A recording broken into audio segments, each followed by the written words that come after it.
আসসালামু আলাইকুম। আমার এই ড্রেসটার কাজ আপনারা এত পছন্দ করেছেন। অনেক রিকোয়েস্ট এসেছিল এই কাজটা দেখানোর। তো এটা অনেকটা সূর্যমুখী টাইপের, বাট আমি কালারটা একটু ডিফারেন্ট করে করেছি। লাইক ভিতরের দিকের অংশটা আমি পার্পেল করেছি, কলিগুলো পার্পেল করেছি। তো ডিফারেন্ট করে একটু করলেই লুকিংটা চেঞ্জ হয়ে যায়। তো আমি এখানে ফুলের পাপড়িগুলো দিচ্ছি কাশ্মীরি ভরাট অথবা গিট ভরাট। আর আপনারা যারা একেবারে বিগিনার বা আমার কাছে কাজ শিখতে চাচ্ছেন তারা অবশ্যই পেজে নক করবেন। আমাদের 6 নম্বর ব্যাচের ক্লাস শুরু হবে সামনের মাসের প্রথম সপ্তাহে। সুতরাং পেজে নক করবেন। অ্যাডভান্স অথবা বেসিক যে কোর্স করতে চান সেটা অবশ্যই মেনশন করে জানাবেন। তো আমি পাপড়ির ভিতরে কাশ্মীরি ভরাট দিয়ে আর কি পূরণ করলাম। এখন উপরের পার্টে আমি আরেকটা অংশ কাজ করব। এটাও আমি ছোট ছোট করে আর কি কাশ্মীরি ভরাট দিচ্ছি। আর যে কোনো কাজেরই একটা ফিনিশিং সুন্দরের টিপস অ্যান্ড ট্রিক্স থাকে।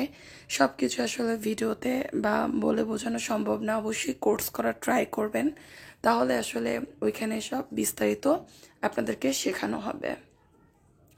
তো সাইডের অংশটা দেখুন আমি এভাবে করে বর্ডার করার পরে দেখতে কিন্তু বেশ ভালো লাগছে। এরপরেও কিন্তু ফুলের যে মাঝখানের অংশগুলো এটাও আমি একটা সুন্দর ভাইব আনার জন্য একটা সুন্দর ক্রিম কালার সুতা দিয়ে এবং ব্ল্যাক কালার সুতা দিয়ে এভাবে করে আউটলাইন করে দিচ্ছি বড় বড় স্টিচ দিয়ে। এটা শার্টিন এবং মানে লং এবং শর্ট শার্ট স্টিচ দিয়ে করতেছি।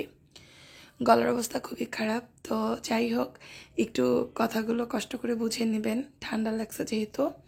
এই সিম্পল কাজটাই কিন্তু জাস্ট এগুলোর জন্য অনেক বেশি সুন্দর লাগছিল। দেখুন এই যে কমপ্লিট করার পরে আমি এখন আউটলাইনটা আবারও ব্ল্যাক কালার একটা সুতা দিয়ে দিচ্ছি। আর এভাবে করে কিন্তু অ্যাডভান্সে আপনাদেরকে মানে কালার কম্বিনেশন, 3D প্যাটার্ন, তারপর হচ্ছে রিয়েলিস্টিক কাজগুলো শেখানো হবে একদম হাতে ধরে ধরে। সুতরাং আমার কাজগুলো যদি আপনাদের ভালো লাগে আর এরকম সুন্দর করে নিজেও কাজ করতে চান অবশ্যই আমাদের কোর্সে জয়েন করবেন। আর পাতার ভিতরেও কিন্তু আমি কাশ্মীরি বর্ডার দিয়ে করছি।